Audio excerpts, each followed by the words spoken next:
भारत की भाषा भी संदीप भटनागर में आप सबका बहुत बहुत स्वागत है दोस्तों। मुझे ऐसा लगता है कि इमरान खान की उल्टी गिनती शुरू हो चुकी है।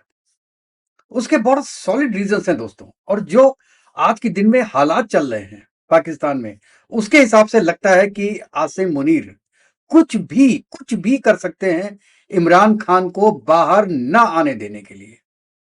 चाहे हो सकता है अंदर जिंदा ही रखे उनको 10 साल तक, लेकिन बाहर आने नहीं देंगे। लेकिन इमरान खान को 10 साल अंदर रखना जिंदा उनके लिए बहुत मुश्किल हो जाएगा। आसिम मुनीर के लिए मैं कुछ तथ्यों के साथ आपको प्रूफ करना चाहता हूं, और उसके बाद मैं 6 रीजन दूंगा कि आगे पॉसिबिलिटीज क्या है, इमरान के साथ क्या हो सकता है। तो चलिए दोस्तों, शुरू करते हैं आज का वीडियो। और उसके पहले मैं रिक्वेस्ट करता हूं कि जिसने मेरा चैनल सब्सक्राइब नहीं किया है वो प्लीज मेरे चैनल को लाइक कीजिएगा, सब्सक्राइब कीजिएगा और बेल आइकन जरूर दबा दीजिएगा, जिससे जैसे ही मैं कोई नया वीडियो डालूं तो उसका नोटिफिकेशन आपके पास तक पहुंच जाए। दोस्तों चलिए अब एक फैक्ट पे बात करते हैं। पहले 5 दिसंबर को औपचारिक तरीके से पाकिस्तान आर्म्ड फोर्सेस का पहला चीफ ऑफ डिफेंस स्टाफ नियुक्त कर दिया गया आसिम मुनीर को। मतलब कि अब वो आर्मी, एयरफोर्स और नेवी तीनों के हेड होंगे, जिनको कहते हैं सीडीएफ। एक वीडियो में देख रहा था कमर चीमा का आरजू मैम के साथ, और उसमें ये कमर चीमा साहब कह रहे थे कि भाई इंडिया में भी तो सीडीएस है, तो पाकिस्तान में सीडीएफ हो गया, दोनों एक ही चीज है। इंडिया में तो एक बाहर के आदमी को, अनिल चौहान साहब को उन्होंने उठा के वर्दी पहना के बैठा दिया सीडीएस का। तो कमर चीमा साहब, आपको मैं एक अलग वीडियो में बताऊंगा कि सीडीएस और सीडीएफ में बहुत डिफरेंस है। एक लाइन का डिफरेंस यह है कि जो इंडिया का सीडीएस है वो समन्वय बैठाता है तीनों सेनाओं के बीच में, उनको ओन नहीं करता। स्ट्रेटजी जो होती है वो बनाता है तीनों फोर्स की, कि तीनों फोर्स एक साथ एक मौके पे कैसे काम करें, इस पे स्ट्रेटजी बनाता है। वो कमांड नहीं करता। डेली रूटीन के जो पेपर वर्क्स होते हैं, डेली रूटीन के काम में वो इन्वॉल्व नहीं होता है। इसलिए इंडिया का आर्मी चीफ ही आर्मी चीफ होता है, एयरफोर्स का जो हेड होता है वो एयरफोर्स चीफ होता है। ठीक है ना। लेकिन पाकिस्तान में अब ऐसा नहीं है। पाकिस्तान में क्या है कि जो आर्मी चीफ है वो सीडीएफ को रिपोर्ट करेगा, एयरफोर्स चीफ है वो भी अब सीडीएफ को रिपोर्ट करेगा, और नवल चीफ है वो भी अब सीडीएफ को रिपोर्ट करेगा। इसलिए यहां कहना जरूरी था कि दोनों सीडीएफ और सीडीएस दोनों में जमीन और आसमान का अंतर है, और शायद आपको पता था, लेकिन आप केवल हिंदुस्तानी जनता और पाकिस्तानी जनता को बरगलाने के लिए यह काम कर रहे हैं। और अगर आपको नहीं पता था तो आपको जर्नलिज्म छोड़ देना चाहिए। इंटरनेशनल जो अफेयर्स में आप मास्टर बनते हो वो छोड़ देना चाहिए। आप इस काबिल नहीं हो अगर आपको इतना पता नहीं है। चलिए दोस्तों, तो एक तो ये हुआ, तीनों कमान उनके पास आ गई। अच्छा, और अगले ही दिन जैसे 6 दिसंबर को आईएसपीआर ने, ये हैं लेफ्टिनेंट जनरल अहमद शरीफ चौधरी, इन्होंने प्रेस ब्रीफिंग दी। और अहमद शरीफ चौधरी को तो आप जानते होंगे, इनके पिताजी को जानते होंगे, जो कि यूएस ने आतंकवादी घोषित किया हुआ है इनको, आतंकवादी।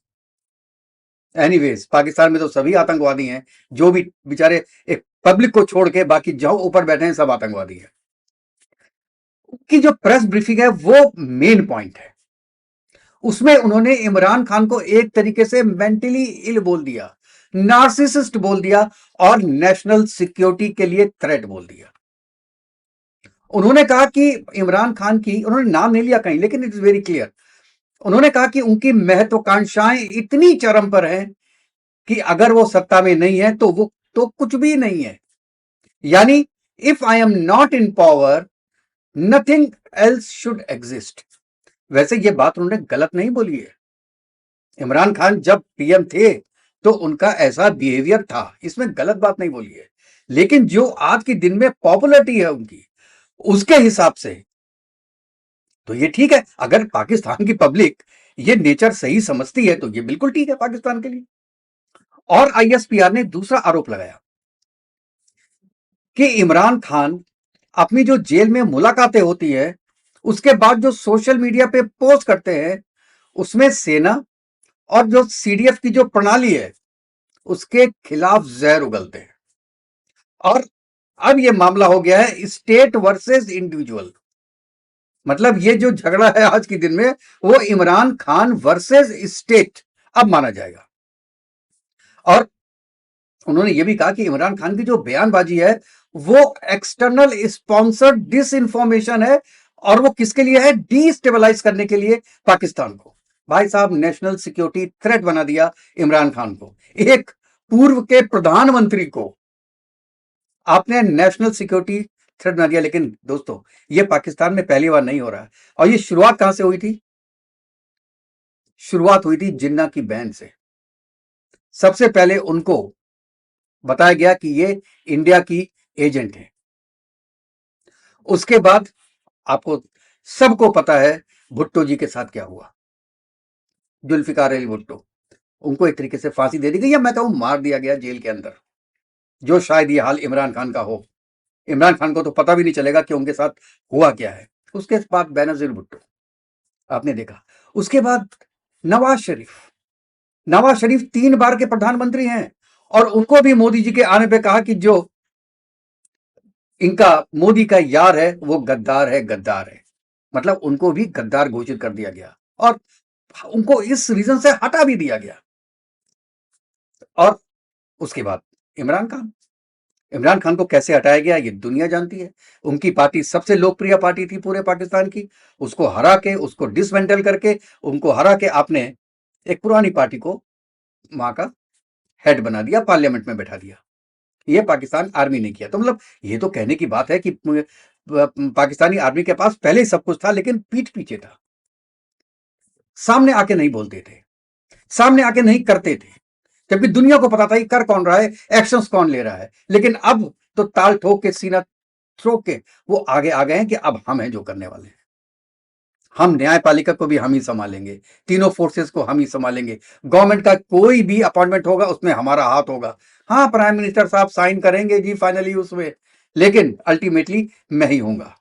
और आपको पता है जो सीडीएफ का एक जो ओहदा है वो 5 साल का, मतलब 2030, and it can be extended for another 5 years। तो मतलब 2035 तक तो फिक्स हो गया।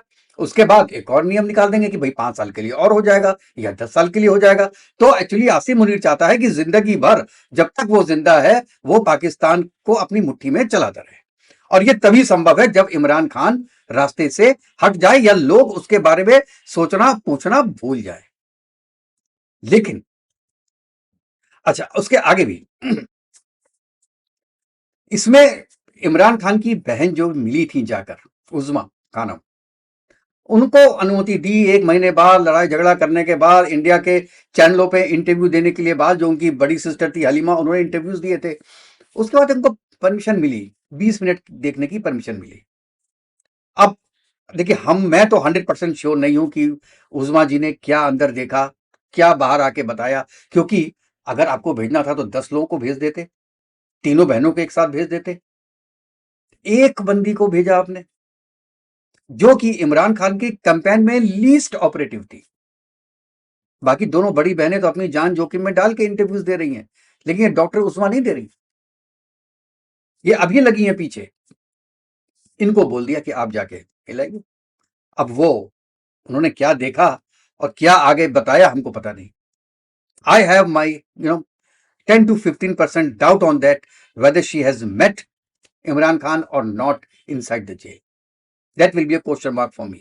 लेकिन जो भी उन्होंने नैरेटिव बताया, उन्होंने कहा कि भैया वो सीवियर साइकोलॉजिकल प्रेशर में रखा जा रहा है, जिंदा हैं, ठीक हैं, लेकिन उनको काट दिया गया है सबसे, कोई उनसे बात नहीं कर सकता है, उनके वकील नहीं आ सकते, इवन इमरान खान के डॉक्टर्स नहीं आ सकते उनसे बात करने के लिए। अब आप ये देख रहे हैं, इमरान खान के डॉक्टर्स भी उससे बात नहीं कर सकते। तो ये क्या बोल रहे हैं आप? ये बोला जा रहा है कि किसी तरीके से इमरान खान को हल्के हल्के हल्के हल्के हल्के खत्म करो, या तो उसको एक पहले तो मेंटली अनस्टेबल आदमी डिक्लेयर करो। और ये चीज वहां के पाकिस्तान के मेन स्ट्रीम मीडिया में भी लोग इंटरव्यू दे रहे हैं, बहनें मिल नहीं पा रही हैं उनसे, लेकिन लोग इंटरव्यूज दे रहे हैं, और जर्नलिस्ट आके बता रहे हैं कि उनकी मेंटल हालत ठीक नहीं है, डॉक्टर्स काम कर रहे हैं उनके साथ। अबे, तुम्हें कैसे पता? मीडिया को कैसे पता? दुनिया को पता नहीं, उनकी बहनों को पता नहीं, किसी को पता नहीं, उनके पीटीआई पार्टी के लोगों को पता नहीं। उनको मिलने नहीं दे रहे हैं, और प्रेस में पता है कि उनकी तबीयत ठीक नहीं है, मेंटली स्टेटस ठीक नहीं है। और यह सब कब हुआ? 5 तारीख के बाद, क्योंकि 5 तारीख को उन्होंने पदभार संभाला है सीडीएफ का, और उसके साथ लाइफ टाइम इम्यूनिटी भी मिली है। Point to be noted here, life time immunity मिली है। उसके बाद कि अगर कुछ हो जाता है, अगर हम उसके बाद पीटीआई के 50-60 आदमियों को मार भी देते हैं, तो भी हमने देश की रक्षा के लिए किया है, इसलिए हमको माफ कर दिया जाए। तो अब ये देखिए कि सीडीएफ का पद, लाइफ टाइम यूनिफॉर्म, जो कि फील्ड मार्शल बने हैं, immunity for the rest of the life, media में बयानबाजी। तो एक ऐसा सेटअप तैयार कर रहे हैं जो इमरान खान के बेसिकली जो पॉलिटिकल कमबैक है उसको खत्म करता है, बिल्कुल खत्म करता है कि आदमी वापस नहीं आता। लेकिन है तो है, अब पाकिस्तान में सीडीएफ तो पाकिस्तान का मालिक है, राजा है, जैसे नॉर्थ कोरिया का राजा है, जैसे सऊदी अरेबिया का किंग है, वैसे ये भी किंग है। नवाज शरीफ तो पैर की जूती जूती की धूल नहीं है, शहबाज शरीफ। कोई क्या करेगा? कितने दिन लोग लड़ेंगे बाहर आके? आपने कल ही देखा कि इतने ठंडक में ठंडा पानी डाला जा रहा है उनकी बहनों पे, जो कि मेरे ख्याल से वो भी 70-20 ईयर्स की होंगी करीब। और पीटीआई के कुछ लोग लोग कह रहे हैं बहुत संख्या में लोग आए। कहां थे? मेरे ख्याल से 100, 200, 300 लोग होंगे, इससे ज्यादा तो मुझे दिखाई दिए नहीं वहां पे। आप बताइएगा if I am wrong there. तो ये एक पूरा षड्यंत्र है इमरान खान के अगेंस्ट में, कि इमरान खान निबट भी जाए, पब्लिक को पता भी ना चले सालों साल कि वो गए कहां, और इमरान खान को भूल जाएं लोग। मेन चीज ये, बॉटम लाइन ये है कि इमरान खान याद ना किए जाएं पब्लिक के द्वारा। एक बार याद खत्म हो गई तो इमरान खान खत्म हो गए। इमरान खान की अपनी ताकत तो आज के दिन में कुछ नहीं है, उसकी ताकत है पीटीआई के लोग और उसकी बहनें। अगर उन्हीं को आपने अलग कर दिया तो इमरान खान इज फिनिश्ड। और जो आपके विश्लेषक हैं वो ये कह रहे हैं कि 25-26 में, अगले मतलब एक साल के अंदर, इमरान खान के खिलाफ उनका रुख और भी सख्त हो सकता है। उसमें क्या हो सकता है? पार्टी को प्रतिबंध बनाया जा सकता है। अब मैं आपको बताऊंगा आगे कि वो क्या क्या स्टेप्स हैं जो कि अब ले सकते हैं। इसीलिए मैं कहता हूं कि इमरान खान की उल्टी गिनती शुरू हो चुकी है, और जेल में उनकी जो पोजीशन है, जो स्थिति है, मीडिया का जो नैरेटिव है, और जो एकदम से जो आपका कानूनी इम्यूनिटीज है, वो सब मिला के एक ही तरफ जाती है कि इमरान खान आपकी अब उल्टी गिनती शुरू हो गई। अच्छा, नेक्स्ट पॉसिबल सिनेरियोस पे बात करते हैं दोस्तों। ये वीडियो पूरी लास्ट तक देखिएगा, आपको पता चलेगा। मैंने 6 सिनेरियोस बताए हैं कि अब इमरान खान के साथ क्या हो सकता है। सबसे पहले, जेल का हाई सिक्योरिटी ट्रांसफर कर सकते हैं वो, यानी अडियाला जेल से किसी अनडिस्क्लोज स्थान पे शिफ्ट करेंगे। क्यों कहते हैं? लिख जी, बाहर लोग बैठे रहते हैं, किसी की तबीयत खराब हो जाएगी, किसी की डेथ हो गई और कहीं एजिटेशन हो गया तो हमको गोलियां चलानी पड़ेंगी, इसलिए हमने एक अनडिस्क्लोज जगह पे शिफ्ट कर दिया। किसी को पता ही नहीं कहां कहां मुजाहरे करेंगे, कहां बैठेंगे। समझ रहे हैं? तो क्यों? क्योंकि उसको पहले से ही आपने सिक्योरिटी थ्रेट मान लिया है कि इमरान खान तो सिक्योरिटी थ्रेट है, इसलिए, और ये एंटी स्टेट भी है।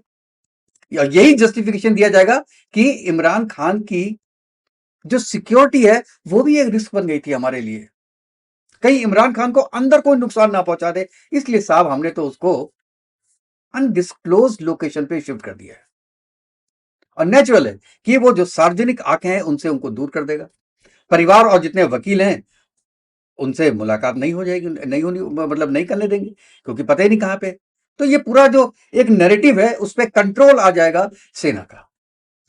दूसरा, इमरान खान की जो हेल्थ बेस्ड नैरेटिव है उससे और कमजोर करेंगे इमरान खान को। जैसे अचानक से ब्लड प्रेशर बढ़ गया, अनस्टेबल हो गया, स्ट्रेस थेरेपी लेके आएंगे, न्यूरोलॉजिकल प्रॉब्लम लेके आएंगे। और आईएसपीआर क्या कहेगा किसी दिन आके कि हमने तो पूरी मेडिकल केयर प्रदान की लेकिन उनका मेंटल स्टेटस ठीक नहीं है, और हमको पता नहीं कि आगे उनका ठीक होगा या मेंटल स्टेटस ठीक नहीं होगा। इसका मकसद क्या है? कि जनता को यह विश्वास दिलाना कि इमरान खान अब एक अनस्टेबल लीडर है, वो स्टेबल नहीं रह गया, और उनको पॉलिटिकल रूप से उनको अनफिट डिक्लेयर कर दिया जाए, उसका ये ग्राउंड वर्क है। और यही तरीका है जो नवाज शरीफ के साथ किया था इमरान खान ने। उनके प्लेटलेट कोलैप्स हो गए, कब हो गए, मरने वाले हैं, ऐसी कंडीशन में उनको शिफ्ट किया गया था इंग्लैंड। सेम कंडीशन है, लेकिन वो लकी थे, नवाज शरीफ लकी थे, क्योंकि उनके साथ सऊदी अरेबिया के किंग थे। इमरान खान के साथ कोई किंग नहीं है। जो वर्ल्ड कप जीत के लाए थे ना, वो वाला वर्ल्ड कप नहीं, 92 वाला, जो ट्रंप के साथ, ट्रंप 1.0 में जो मीटिंग करके आए थे वो, और कहा था मैंने वर्ल्ड कप जीत लिया है, वो वाला वर्ल्ड कप। ट्रंप भी कुछ ना बोल रहा, वो तो आसिम मुनीर को बैठा के खाना खिला रहा है घर में, एक आतंकवादी को।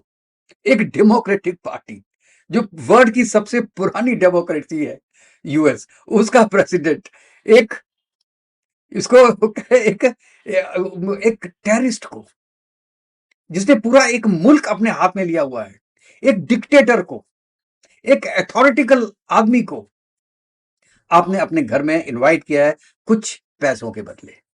वो भी कुछ होने वाला नहीं है दोस्तों, उसके बारे में मैं अलग से बात करूंगा, वो भी नहीं होने वाला। अच्छा, तीसरा ये अब क्या करेंगे, ये करेंगे कि पीटीआई के पार्टी के स्तर पे इनका सिंबल फ्रीज करेंगे, और उसके साथ उनको एक टेम्परेरी बैन लगा देंगे।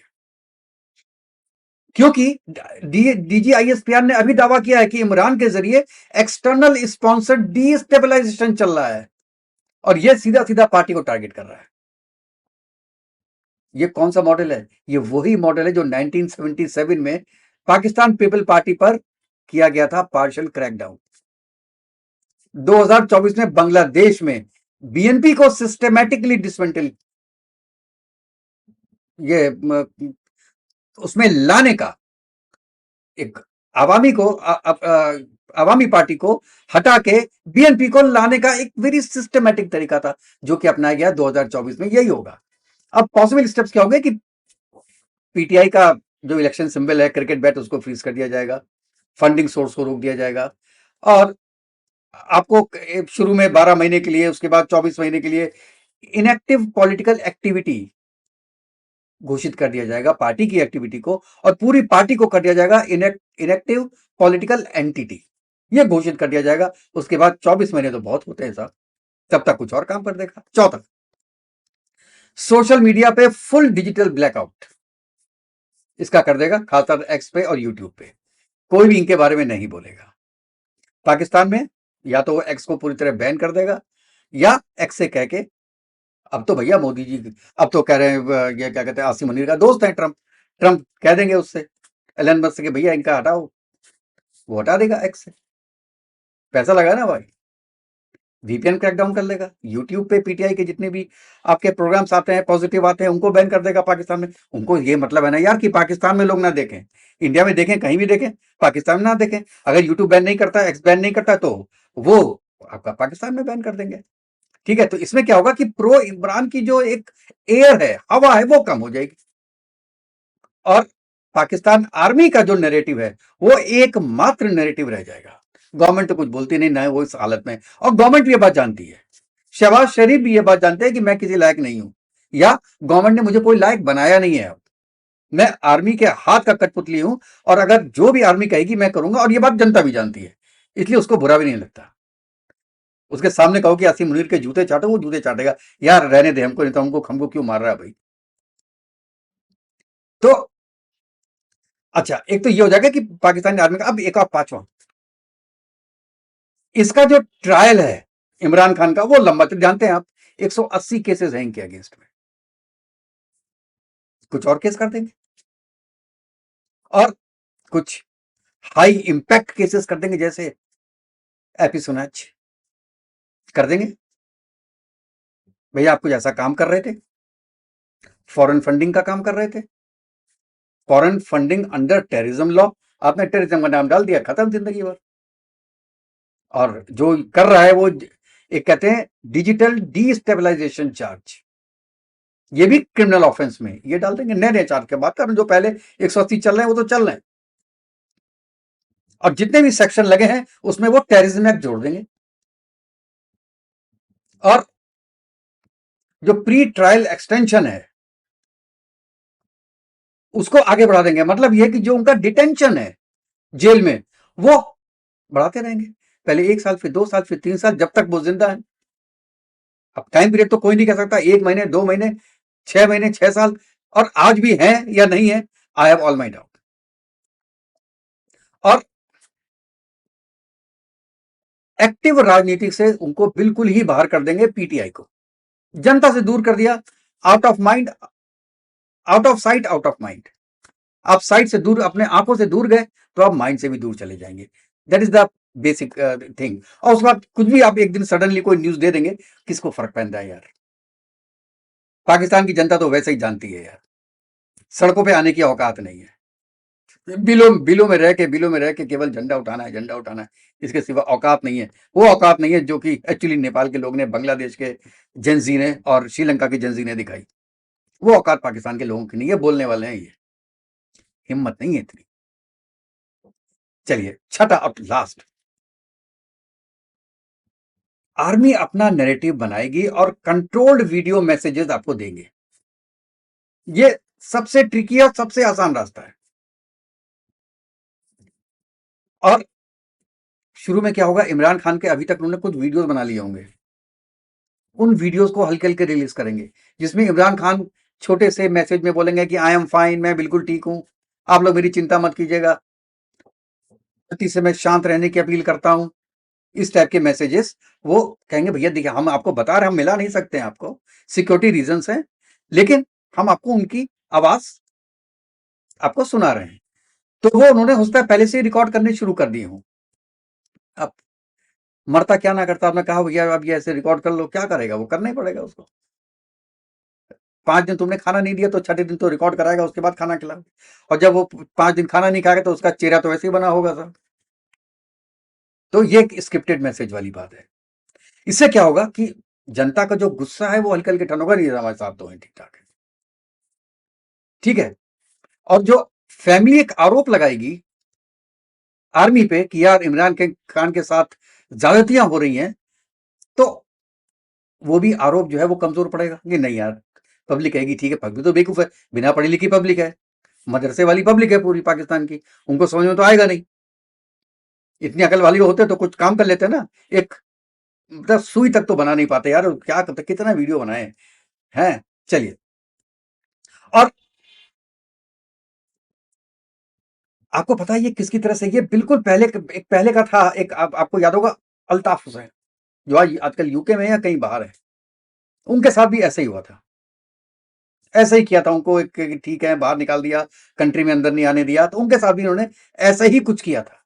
तो पाकिस्तान में इतना बदनाम कर दिया उनको, इतना बदनाम कर दिया कि वो अब पाकिस्तान में घुस नहीं सकते और पाकिस्तान वाले उनको अडॉप्ट नहीं कर सकते। ऐसे ही एक थे मौलाना सादिक, और बीएलए के जितने लोगों को उन्होंने डिटेन किया है। और मैं तो कहता हूं जैसे मेहरांग बलूच, वो बीएलए की नहीं है, उनकी अलग पार्टी थी, तो अब उनको लिया, उनके बारे में भी हल्के हल्के उनको ये बोला जा रहा है कि मेहरांग बलोच बीएलए का पार्ट है, वो भी आतंकवादी हैं। उनकी भी एक दिन, दोनों सेम ही है, एक दिन ऐसी न्यूज उनके बारे में आ गई। अब इन सिनेरियो का सबसे लाइकली क्या है, क्या हो सकता है, इसमें मुझे लगता है कि जो सबसे पॉसिबल है वो ये है कि आप उनका जेल चेंज कर देंगे, दूसरी जगह ले आएंगे, उनकी जो स्वास्थ्य की रिपोर्टें हैं ये हर 2-2 3-3 महीने में बाहर आती रहेंगी, नए केसेस बनेंगे, और पीटीआई को बाहर से खत्म करने की कोशिश करेंगे। और पीटीआई वालों से बोलेंगे भाई साहब तुम आके या तो पीपीपी ज्वाइन कर लो या पीएमएलएन ज्वाइन कर लो, पीटीआई छोड़ दो या इंडिपेंडेंट बन जाओ, और अगर तीनों नहीं बन सकते तो सर तन से जुदा, उसके लिए तैयार हो जाओ। तो इसीलिए मैं ये बार बार बोलता हूं कि इमरान खान की उल्टी गिनती शुरू हो गई है दोस्तों, और अगर इमरान खान की उल्टी गिनती शुरू नहीं हुई तो आसिम मुनीर की उल्टी गिनती शुरू हो जाएगी। दोनों बात में ख्याल रखिएगा, आज हथौड़ा आसिम मुनीर के हाथ में है, लेकिन अगर उन्होंने थोड़ी सी ढील दी और हथौड़ा केवल जमीन पे गिरा और इमरान खान ने उठा लिया, उसके बाद आसिम मुनीर द्वारा पाकिस्तान में दिखाई नहीं दे सकता। दिखाई तो तब देगा ना साहब जबकि पाकिस्तान से बाहर जा सकता होगा वो। ये बात इसीलिए इसीलिए मैं कह रहा हूं कि इमरान खान की उल्टी गिनती शुरू हो गई दोस्तों। और आप मनाइए कि वो ठीक रहें, जहां रहें, स्वस्थ रहें। चाहे उन्होंने इंडिया और पाकिस्तान के बीच में जो अच्छा खासा सुलह हो रही थी, मोदी जी 2021 में आ रहे थे पाकिस्तान, बातें हो जाती, 20 साल के लिए कश्मीर को फ्रीज कर दिया जाता और डेवलपमेंट की बातें होंगी। उसमें सबसे बड़ी अड़चन इमरान खान ने लगाई थी, और ये काम केवल इमरान खान ही कर सकता था क्योंकि पब्लिक की बैकिंग उसके साथ थी। और किसी पार्टी का कोई लीडर पाकिस्तान में ऐसा नहीं हुआ जुल्फिकार अली भुट्टो के बाद जिसको पूरे पाकिस्तान 2/3 पाकिस्तान की बैकिंग प्राप्त हो। तो अगर वो चाहता तो ये काम हो सकता था। लेकिन उसने, ये महमूद कुरैशी, उसके उसके कहने पे उसने ये काम नहीं किया। जो मैं कहता हूं उसने सबसे बड़ी गलती की। और अगर वो ये काम कर देता तो आज भी वो पाकिस्तान का प्रधानमंत्री होता, और शायद हिंदुस्तान और पाकिस्तान के बीच में एक जो संबंध है वो इतना खराब नहीं होता जितना आज की डेट में है, या तो मैं कहता हूं अच्छा हो जाता। एनीवेज, फल तो मिलते ही है। जो इमरान खान ने, जब वो प्राइम मिनिस्टर था, जो उसने पीएमएलएन और पीपीपी और भी जो लोकल पार्टीज हैं उनके नेताओं के बारे में जैसी बात की, जैसे उनको जेलों में डाला और 6-6 1-1 साल तक जेलों में डाला, तो अब वही काम आर्मी कर रही है उनके अगेंस्ट में। कहते हैं ना कि कर्मों का फल जरूर मिलता है, लेकिन इमरान खान ने किसी की जान तो नहीं ली, तो इसलिए उसकी जान नहीं जानी चाहिए। जितना उसने दुष्कर्म किए हैं उतनी ही सजा मिलनी चाहिए। और एक बात मैं लास्ट में जरूर जरूर बोलूंगा कि इमरान खान जैसा भी था बहुत पॉपुलर है और ईमानदार है, पैसे के मामले में। वैसे नहीं, केवल पैसे के मामले में, किकबैक्स के मामले में वो बंदा ईमानदार है। तो ऐसे आदमी को वो सजा नहीं मिलनी चाहिए जो कि Asim Munir as a dictator देना चाहता है।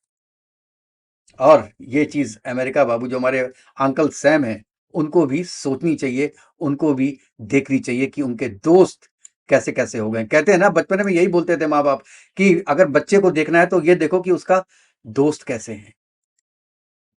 और अब अमेरिका के दोस्त कैसे हैं आप ये देखिए। पाकिस्तान, टर्की और सीरिया, लीबिया के लोग, ऐसे ऐसे ऐसे ऐसे ऐसे कंट्रीज के हेड्स आपके दोस्त बने हुए हैं। और अब दुश्मन कौन हो गए हैं भाई? चाइना तो वैसी पिंग तो वैसा ही है, पुतिन भी वे पहले से ही है, अब मोदी जी को बना लिया, और अब तो पूरे यूरोप अगेंस्ट में है। इसलिए कहते हैं ना, आदमी की पहचान उनके दोस्त से होती है। इसलिए मैं कह रहा हूं, आप ही कुछ सोच लो। सैम बहादुर, ट्रम्प साहब, आप ही समझाओ अपने बेस्ट फ्रेंड को, बगल में लेके घूमते हो ना, तो आप ही समझाओ उसको कि कुछ तो शर्म कर लो। तो दोस्तों बताइए वीडियो आपको कैसा लगा, और फिर बाद में आपसे मिलते हैं। तब तक के लिए दोस्तों, जय हिंद, जय भारत, वंदे मातरम। खुश रहिएगा दोस्तों, स्वस्थ रहिएगा।